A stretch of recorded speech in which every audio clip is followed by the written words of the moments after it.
Morning, Tommy. Morning, Neil, pal. I've just heard you've retired from England management team. We've been an hero of mine. I want to know what your England career from the 70s, the 80s and the 90s, what were it all about? Oh, crikey. Well, I have actually. I mean, I'm 70 now, so I think it's just time to pass baton down to younger people, quicker brains. And I mean, I've been doing it a long time now, and I just felt the time was right.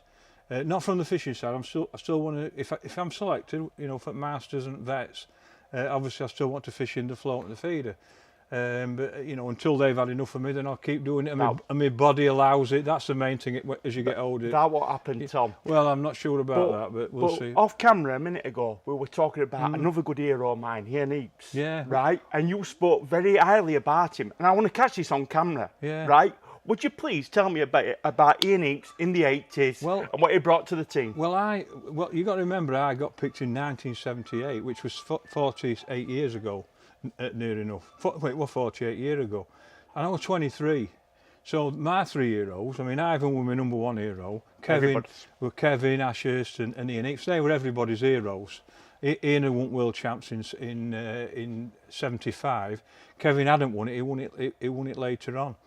And so them three were like everybody's heroes, and then in the team there were Mark Downs and Dave Thomas and myself. So to get selected at 23 was, you know, unbelievable really. And but I was looking up to them three. We all were. We're all like looking at them three because they were everybody's heroes, you know. Do you remember the first moment you got the call up for England? Oh, I remember it like yesterday. It was, believe it or believe it not, it was my 23rd birthday, and Stan Smith was the manager then, and my phone rang at home, and to be honest with you, in them days not many people had a phone, and I picked it up, and I can't remember. You used to answer it by going Southampton 433321 or whatever it was, and this voice at the other end says, "Is that Thomas Pickering?" And I went, "Yes, it is." And he went, "This is Stanley Smith of the National Federation of Anglers."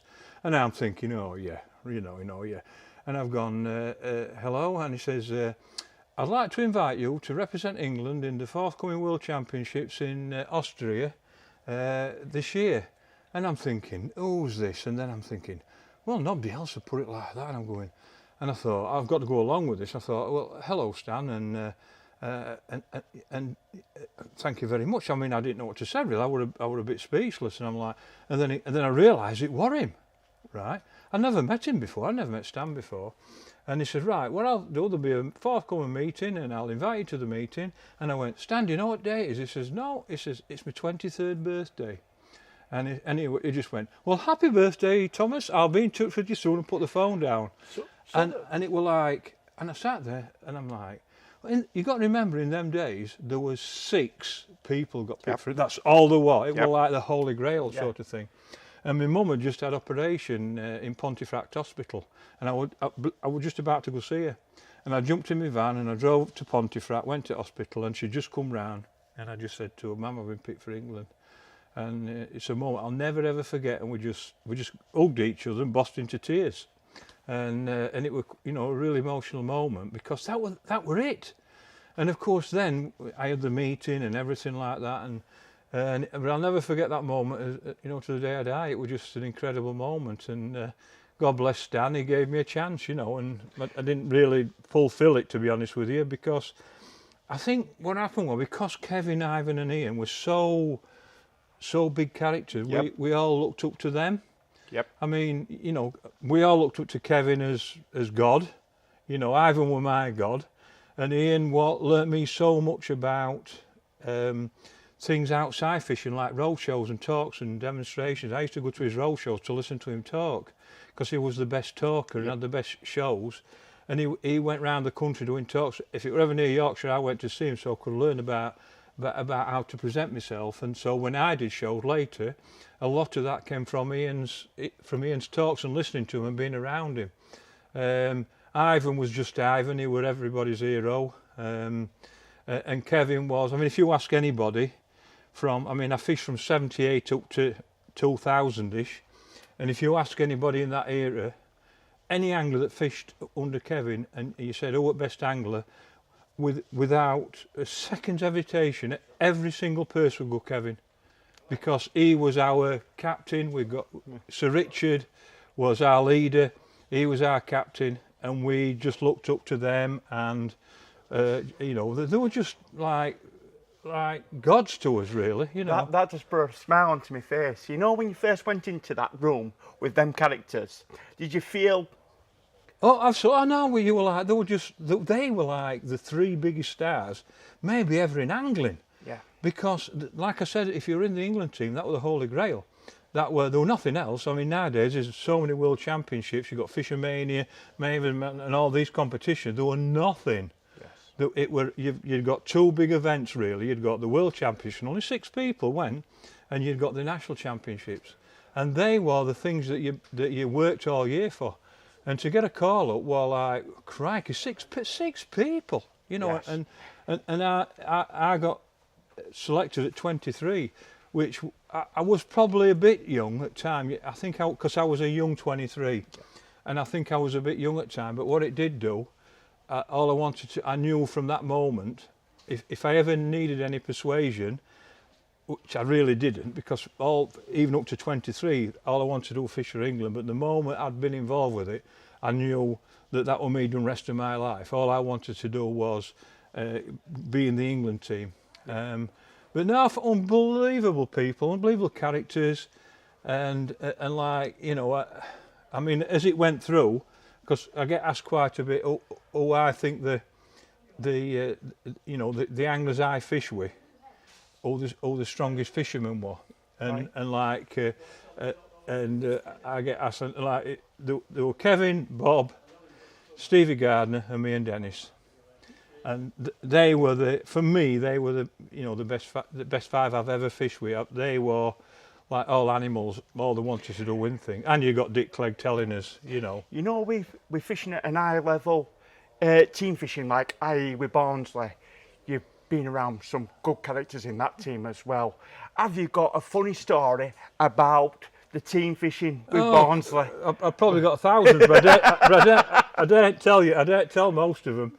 But I'll never forget. We once went to we qualified for a final in Ireland, and I think it was the Captain Morgan Cup, and we went to this big hotel, and before the thing, we went over on a boat, I think on a coach. We got to the hotel, we went to the water, we come back, and of course it was at meal time. So we've gone to, one lad has gone to the bar, and he's gone to the bar, and he said, can I have a pint of whatever it was, pint of bitter, and I'll have something else. And he says, how much? And he's gone, oh no, it's a free bar tonight. And this person just went, a free bar? And he went, yeah, you mean it don't cost us anything? He went, yeah, that's exactly right, sir. And he turned around and he went, lads, it's a free bar! Right, that. Well, I had to put 15 lads to bed that night. They were paralytic. Honestly, the next night, though, it wasn't a free bar. Yes, they know. We cured that in one night. I had to put every one of them to bed. They were drunk as lords, they were. Honestly, we drunk them dry, I think, and honestly, they were in a right tap. They were. Fortunately, match wasn't day after it was practice, so they were all right. So, we're winning the World Championship with England. Mm-hmm. What were your biggest achievement with fishing with Barnsley? What number of medals you won? Or? Well, I think it's a good question, but I think in 1979, I think we won national for the first time, and I think that were his biggest achievement, because we'd already won the angling time. We hadn't been together long, but we won the angling times the first year we were at Barnsley Blacks, which was a big achievement. But I think winning the national in '79 was probably, it still is, because it was the first. Yes. It's like when we won the World Champ in '85. That'll always be the greatest moment in my life, because it was the first.